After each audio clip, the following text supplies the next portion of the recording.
میں ایک بات بتاتا ہوں، پچھلے زمانے کی ایک بات ہے کہ ایک پرہیزگار شخص تھے، متقی تھے بنی اسرائیل میں، ایک خاتون جو فحش کاموں میں ملوث رہتی تھی، طوائف تھی یا جیسی بھی، وہ آئی اس عابد کے پاس، یہ پرہیزگار شخص تھا۔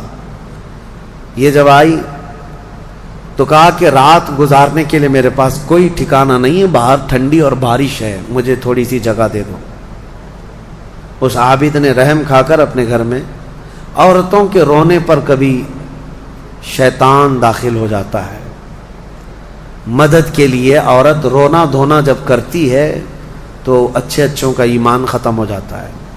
وہ عورت رونے لگی کہ میرا خود کوئی سہارا نہیں، بارش میں بھیگ جاؤں گی، میں تڑپ تڑپ کے ختم ہو جاؤں گی۔ اس عابد شب زندہ دار اس نے اپنے خانقاہ میں جگہ دی تھی۔ جب رات ہو گئی تو وہ عورت آئی اس کے سامنے آئی اور عریانیت کے ساتھ عجیب و غریب حرکتیں کر کے اس کو گناہ پر ابھارنے لگی۔ وہ عابد تنہا تھا، وہ قریب آیا، اس کے بعد پوچھا کیا چاہتی ہے؟ کہا چل کوئی نہیں ہے، رات میں کوئی نہیں ہے، ہم لوگ اپنے جسموں کی سکون حاصل کر لیں۔ اس عابد نے کہا کہ ٹھیک ہے، میں اس سے پہلے تھوڑی دیر میں بھی آتا ہوں، خواہش ہے تیرے ساتھ آ جاتا ہوں، سوتا ہوں، لیکن اس سے پہلے میں دیکھتا ہوں۔ اس نے کیا کیا، گھر میں جو چراغ جل رہا تھا، بہت اس وقت مشعل جلائے جاتے تھے، کرنٹ تو نہیں، لائٹ نہیں، مشعل جو جلائے جاتے تھے، اس نے وہ مشعل کو قریب کیا، پہلے اس میں اپنی انگلی لگایا تو چمڑی جل گئی، ہاتھ جھٹکنے لگا۔ وہ خاتون تیار کھڑی تھی، پوچھنے لگی کہ کیا کر رہا ہے؟ کہا رک جا، دیکھ رہا ہوں۔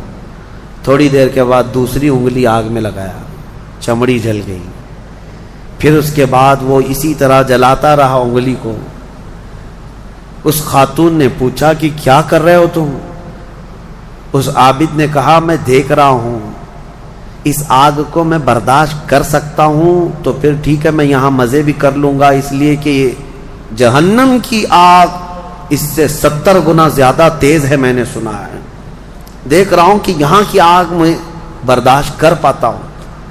2 انگلیاں سامنے کیا، 3 انگلیاں کیا، 4 انگلیاں جب مشعل میں لگایا تو پورا چمڑا جل کر کے صرف انگلیوں کی ہڈیاں کالی ہو کر رہ گئی، ہاتھ پورا چمڑا لٹک گیا، پورا ختم ہو گیا، ہاتھ پورا جلا رہ گیا۔ وہ عورت چیخ مارنے لگ گئی کہ کیا کر رہا ہے، چمڑے کے جلنے کی بو آنے لگ گئی۔ اسی اثنا میں وہ عورت چیخ مار کر کے باہر نکلتی ہے کہ بچاؤ مجھے، بچاؤ، یہ پاگل ہو گیا، پاگل ہو گیا۔ بادشاہ کی پولیس وہاں سے گزر رہی تھی، آئی اور اس نے پوچھا کہ کیا ہوا ہے؟ کہا کہ اس عابد نے میری عزت پر حملہ کر دیا۔ تو پولیس اندر گھس گئی، دیکھا تو یہ بیٹھا ہوا تھا، اب آؤ دیکھا نہ تاؤ، حملہ کر دیا اس پر۔ لوگوں کو باہر پتہ چل گیا کہ ایسا ایسا ہوا ہے، ایک عورت آئی تھی اور اس پر عابد رات کو تنہائی میں اس کے ساتھ منہ کالا کر رہا تھا۔ تو لوگوں نے مارنا شروع کیا، اتنا مارا کہ وہ عابد مر گیا، انتقال ہو گیا، ختم ہو گیا۔ اب مسئلہ یہ ہے کہ اب لوگوں میں یہ بات پھیل گئی کہ اتنے سالوں جس کو ہم نے عبادت میں دیکھا تھا، وہ ایک عورت کے چکر میں آخری وقت بہک گیا اور منہ کالا کر لیا۔ اب اس کے بعد اس کو اٹھاتے ہیں، اٹھا کر کے قبرستان میں جب دفن کرنے کے لیے رکھا گیا، قبر میں جیسی رکھتے ہیں، اس قبر میں تیز خوشبو بھر چکی ہے، ہر جگہ سے خوشبو کے جھونکے آ رہے ہیں۔ لوگوں نے کہا یہ بدکار آدمی کی قبر میں اتنی خوشبو کہاں سے آ رہی؟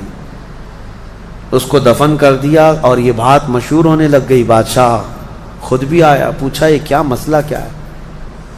تو لوگوں کو جب یہ بات سمجھ میں نہیں آئی تو علماء کو بلایا گیا اور پوچھا گیا کہ کیا مسئلہ ہے؟ کہا گیا کہ یہ بدکار نہیں ہو سکتا، یہ اللہ کی رضا میں انتقال کیا ہے۔ اس خاتون کو پکڑ کر لایا گیا، پوچھا گیا کہ کیا کیا معاملہ ہوا تھا، سچ بتا۔ اس عورت نے بتایا کہ اس کا کوئی مسئلہ نہیں تھا، یہ ڈرتا رہا اللہ سے اور آخرت سے ڈرتا رہا، اور رات میں یہ بیٹھ کر کے اپنی انگلیاں جلا لیا تھا، اور یہ کہتا تھا کہ میں دیکھتا ہوں دنیا کی آگ سے میں برداشت کر پاتا ہوں تو ٹھیک ہے میں تیرے ساتھ مزہ کروں گا، نہیں تو پھر آخرت کا عذاب اس سے بھی بڑا سخت ہے۔ وہ یہ کہتا رہا اور میں بھاگ کر گئی، اتنے میں لوگ آئے اور اس کو مار دیے۔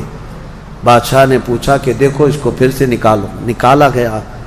اس خاتون کے بتائے ہوئے اعتبار سے جب دیکھا گیا تو اس کا ہاتھ جلا ہوا ویسے ہی موجود تھا، جلا ہوا ہاتھ ویسے ہی موجود تھا جیسے اس عورت نے واقعہ سنایا تھا۔